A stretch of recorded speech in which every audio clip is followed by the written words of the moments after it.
দেখো, একঘেয়েমি বোয়াল মাছের ঝোল খেতে খেতে যদি বোর হয়ে যাও, তাহলে বোয়াল মাছের এই রেসিপিটি কিন্তু একবার অবশ্যই ট্রাই করতে পারো।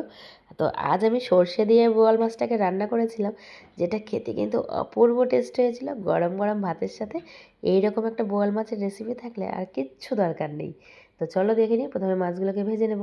তো বোয়াল মাছটা ভাজার সময় কিন্তু ফুটে আসে, সেজন্য আমি ঢেকে দেবো। তো ঢাকনা দিয়েই মাছটাকে ভেজে নিয়েছি। তো দেখো, মাছগুলো কিন্তু ভাজা কমপ্লিট হয়ে গেছে। এখন তুলে নিচ্ছি। আর ওই তেলেই কয়েক টুকরো আলু ভেজে নিচ্ছি। আলুটাকে একটু পাতলা করে গোল করে কেটে নিয়েছি, আর নুন হলুদ দিয়ে আলুটাকেও ভেজে তুলে নিচ্ছি।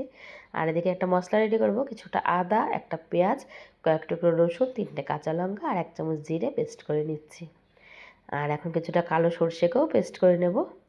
আর এদিকে এখন রান্নাটা শুরু করব। তো তেলের মধ্যে কালো জিরা ফোড়নে দিয়ে বেটে রাখা আদা পেঁয়াজ রসুনের পেস্টটাকে দিয়ে স্বাদ মতো নুন হলুদ গুঁড়ো দিয়ে একটু কষিয়ে নিচ্ছি। একটু কষিয়ে নেবার পরে টমেটো কুচিটাকে দিয়ে দিলাম। তো টমেটোটাকে দেওয়ার পরে ভালোভাবে মশলাটাকে কষিয়ে নিতে হবে। তো মশলা কিন্তু ভালোভাবে কষানো হয়ে গেছে। এখন আমি সর্ষে বাটাটাকে দিয়ে দিচ্ছি। তো এই সর্ষে বাটাটা একটু আমি ছেঁকে নিয়েছিলাম। তো এখন আমি ভেজে রাখা আলুটাকে দিয়ে আর 2 মিনিট কষিয়ে নেব। দেখো, ভালোভাবে কষানো হয়ে গেছে, মশলার থেকে তেল ছাড়তে শুরু করেছে। এখন ঝোলের জন্য 1 বাটি গরম জল দিয়ে দিলাম। আর ঝোলটা খুব ভালোভাবে ফুটে আসলে ভেজে রাখা মাছটাকে দিয়ে 3 থেকে 4 মিনিট ফুটিয়ে নেব।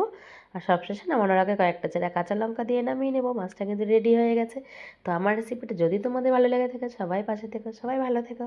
দেখা হবে পরের ভিডিওতে। টাটা।